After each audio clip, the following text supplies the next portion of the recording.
Steve here. Welcome back to the channel. So AEW's Double or Nothing is coming up this coming weekend. Should be a lot of fun. I know I sound like a broken record because this is how I introed the last video where I gave you my AEW Double or Nothing predictions. That's up now. You can check it out right here. Hopefully I remember to put up a link to the video. Today, I thought I'd talk about what I think should happen in the main event of Double or Nothing. Of course, Hangman Adam Page is defending his AEW World title against CM Punk. And I've been kind of surprised by this because I've noticed a pattern with Hangman Adam Page that they've sort of been lining up opponent after opponent after opponent for him. I feel like in a way to sort of solidify Hangman Adam Page as top guy in AEW. But to some, that sort of approach has been somewhat lackluster. That's the word I've heard used to describe Page's run as champion thus far. And so it got me thinking, since a lot of you, 52% of you, according to the WrestleJuice poll that I put up, think that Punk is actually going to win at Double or Nothing, and anecdotally speaking, a lot of people on the Twitter, on the internet, feel the same way, I thought I'd explore this idea. And in fact, the more I think about it and the more points of view I have coming my way, it makes me think might actually be a good idea to have Hangman Adam Page lose that title at Double or Nothing. Now, first up, let me just get this out of the way. I still don't think it's going to happen because I feel like Tony Khan has a plan. And his plan for Hangman Page is to keep making him he's still the champion, and he's going to line up a bunch of people for him to beat what I just said like a couple minutes ago. I think that's the plan. And here's the thing about Tony Khan.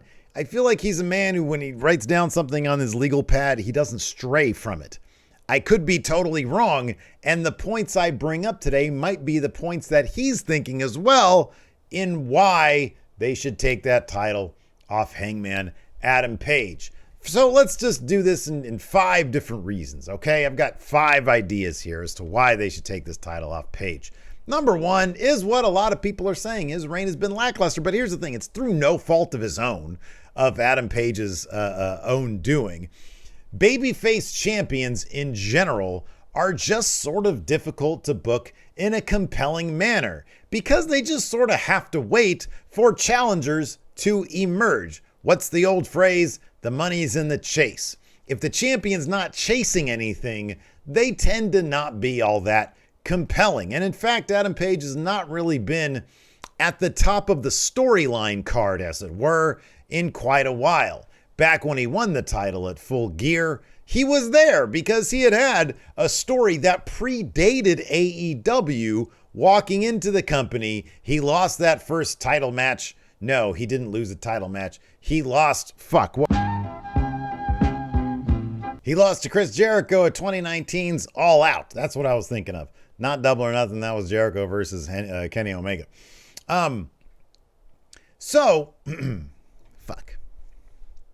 So my point is, Hangman's story goes back a long ways, and his story to getting to the title was such a long one with so many twists and turns that inevitably his actual title reign, once he had the title, was gonna maybe fall a little bit short of that because his story getting there was such a big one. So since then, he's had Bryan Danielson twice, and even in the first match, he only went to a time limit draw. He's had Lance Archer, Adam Cole in 2 matches, I think Dante Martin. His title reign, I think, has been longer than Jericho's initial title reign, but so it hasn't been the shortest. It's just sort of felt short because there's only been like 1 pay-per-view since then. That was Revolution. So the title reign has felt a little bit underwhelming. You've had other stories that have felt bigger. Britt Baker's title reign and then losing it to Thunder Rosa kind of felt bigger, although now you see the same kind of booking with Thunder Rosa where her title reign has felt a little bit underwhelming. You've had CM Punk versus MJF. They had that awesome dog collar match. So there's been just a lot of other stories that have kind of overshadowed Hangman Page's since he's become champion. Again, sort of through no fault of his own. Booking babyface champions is really tough. So that being said, it's not a terrible idea to sort of take that title off him because of that. And in fact, my number one reason kind of illustrates this point. But before I get into that, let's get into the next reason. And it has more to do with CM Punk. CM Punk right now is the most over person in the entire company. I'm kind of surprised by that. I figured it would have been like Adam Cole or maybe Bryan Danielson. But CM Punk really has sort of embraced AEW to the fullest. At first, he was the guy who was happy to be there. And then it was the guy who, just like back the last time we saw him in 2014, 2013, 2012, he would leave everything in the ring. This guy shows up night after night after night and puts on killer matches. He genuinely seems like he wants to be there and has become kind of the face of AEW. And I kind of don't even think it's close. He is the most popular guy in the company. And then maybe second would be Eddie Kingston. So it might not be a terrible idea to put the title on the most popular guy in the company. And unlike with Hangman Adam Page, I feel like CM Punk could make for some compelling stories once he's champion, given that he is an older guy who's going to have a lot of younger talent gunning for him. I think there's sort of an old gunslinger approach you can take with CM Punk as champion that might be more compelling than Hangman Adam Page. Let's move on. CM Punk, this is reason number 3. CM Punk has the most name value in the company. If he wins, you're going to get outlets like Sports Illustrated, TMZ, maybe like ESPN. They'll all mention it because CM Punk is probably the most known guy in the company. Adam Page has not broken through yet to that next level where he is known all that well on the outside in the mainstream outlets. CM Punk totally is. It was big news when he signed with AEW. And so I'm sure media outlets like that would love to follow up on that initial story of him coming back with him winning the title. Again, it might be a smart move. You know why it's smart to have all those media outlets talking about your product? Because of reason number 4, and that's AEW needs that next big push.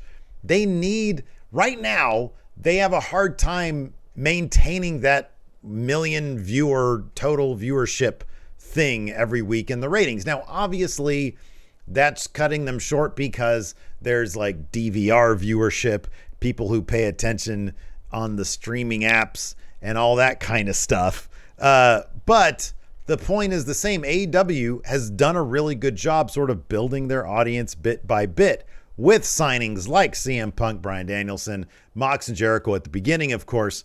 And then, you know, a little bit more with guys like Swerve Strickland, with Keith Lee, with Jeff Hardy. They will build their audience bit by bit, but kind of feels like they need another big push. If you remember back in September at All Out, they had that big class of signings coming in. The guys that I mentioned, Ruby Soho also. And then since then, they've had signings. They've had big name signings show up. They bought Ring of Honor. That was a big deal. But the one thing AEW has to constantly do is generate buzz. And you can do that with things like high profile title changes for a guy like CM Punk, who, like I said earlier, has name recognition. Let's move on to the next one. And that is Punk. He's a top 3 wrestler in AEW. And although Hangman Adam Page is probably like a top 5 or top 10 actual in-ring wrestler, he's no CM Punk. CM Punk is wrestling like he used to wrestle back in the day. He's using that veteran savvy of his, the ring psychology, the storytelling that he knows so well. And he's putting on those classic matches week after week, but also on the big stage like that dog collar match with MJF.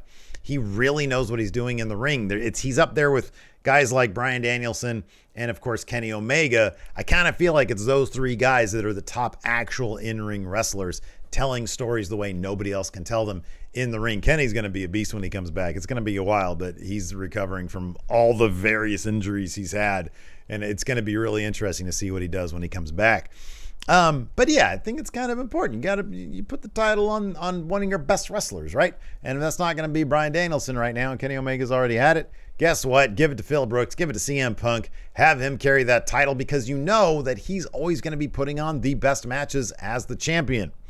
And then here's one additional one, because I've already gone through 5. It just helps Hangman's story. I mean, he's learning what it is to be champion.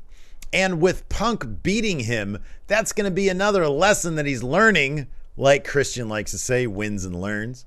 That's going to be another lesson for him, because I feel like he at one point, I do feel like he was the most over guy in the company, and he's sort of fallen off of that particular pedestal. And I feel like losing the title generates more sympathy, and then he can find his way back up. Hangman's story was most compelling when he was chasing the title.